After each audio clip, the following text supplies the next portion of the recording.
पानी धरती पर प्रकृति का वरदान है। इसके बिना मानव जाति की कल्पना असंभव है। जल में बहुत सारी अद्भुत शक्तियां छिपी होती है और नीर के माध्यम से हम कई ऐसे काम कर सकते हैं जिसकी आपने शायद आज तक कल्पना नहीं होगी। आपने कभी इस बारे में ना तो ध्यान दिया होगा और ना नहीं सोचा होगा। क्या आप जानते हैं कि पानी के जरिए आप अपने कार्यों में सफलता प्राप्त कर सकते हैं? चौंकिए मत, ये सदियों से चला आ रहा है।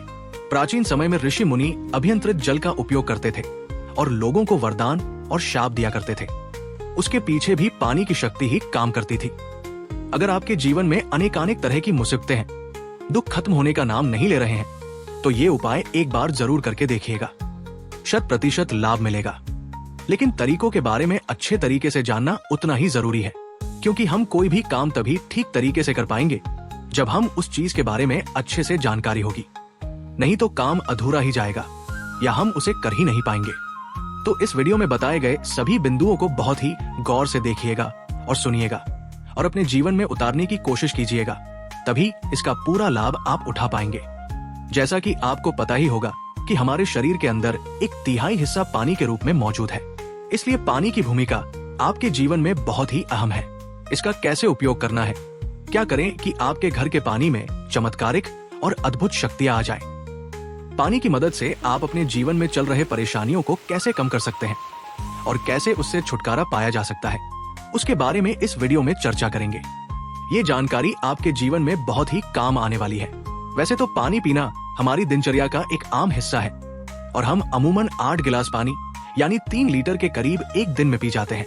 आज तक आप बस पानी पीने की कला से वाकिफ है। ये शरीर के लिए और जिंदा रहने के लिए आवश्यक है, ये आप जानते हैं। इसके स्वास्थ्य लाभ के बारे में आपको भली भांति पता है, लेकिन मैं जो बताने जा रहा हूँ वो एक तंत्र क्रिया का हिस्सा है और बहुत कम लोगों को ही इसके बारे में पता है, क्योंकि इसको करने के बाद तुरंत इसका असर दिखना शुरू हो सकता है। तो चलिए पानी पीने की कला के बारे में जानते हैं। लेकिन सबसे पहले आदि योग गुरु महादेव के चरणों में प्रणाम, जिससे भोलेनाथ का आशीर्वाद हमें मिलता रहे। पानी कितना कीमती है, अगर ये जानने की चाहत है ना, तो बस आप कुछ दिनों तक पानी छोड़ दीजिए और फिर देखिए करश्मिया कुदरत का। हालात पतरी हो जाएगा आपकी। फिर पानी के लिए आप सहर्षी सब कुछ करने और देने का तैयार हो जाएंगे, क्योंकि यहाँ पर दाव पर आपकी जान लगी है। क्योंकि जल के बिना जीवन की कल्पना करना ही सरासर मूर्खता है। पानी का कोई विकल्प ही मौजूद नहीं है। अगर हम खाने की बात करें तो आप इसके बगैर कुछ दिनों तक जिंदा रह सकते हैं। साथ ही खाने के इतने सारे विकल्प मौजूद हैं। रोटी पसंद नहीं है तो चावल, चावल नहीं पसंद है श्री अन्न। खाने का रिप्लेसमेंट आपके पास मौजूद है और ये काफी हद तक किया जा सकता है, लेकिन पानी के बगैर नहीं। जल के रूप में एक महाशक्तिशाली चीज आपके घर में मौजूद है, लेकिन सही जानकारी के अभाव में और तरीकों के बारे में ठीक से नहीं जानकारी होने के कारण इसका उचित और प्रभावी रूप में इस्तेमाल नहीं हो पा रहा है। विज्ञान भी पानी की इस शक्ति से वाकिफ है। जल में आपकी बातों को समझने की शक्ति निहित है। आप कैसा सोचते हैं, आपके अंदर उठने वाली अच्छी और बुरी सभी तरह की भावनाएं ऊर्जा के माध्यम से पानी में चली जाती है। उसका असर आपके जीवन में पड़ता है। इसलिए तो हमारे घर के बड़े बुजुर्ग कहा करते थे कि सबके घर में पानी नहीं पीना चाहिए, क्योंकि किसी के घर के अंदर की सकारात्मक और नकारात्मक ऊर्जा कैसी है, इसके बारे में हमें कुछ पता नहीं होता है। पानी पीते समय स्वादिष्ठान चक्र पर ध्यान रखते हुए पानी का पान करना चाहिए। एक शीशे का गिलास रख ले। आप अगर चाहे तो तांबे का भी उपयोग में ला सकता है, इसमें कोई हर्ज नहीं है। स्टील और कोई गिलास यूज में ना लाएं तो बेहतर है। हाँ, अगर मिट्टी का गिलास है तो फिर क्या कहना, ये तो बहुत ही सुंदर बात है।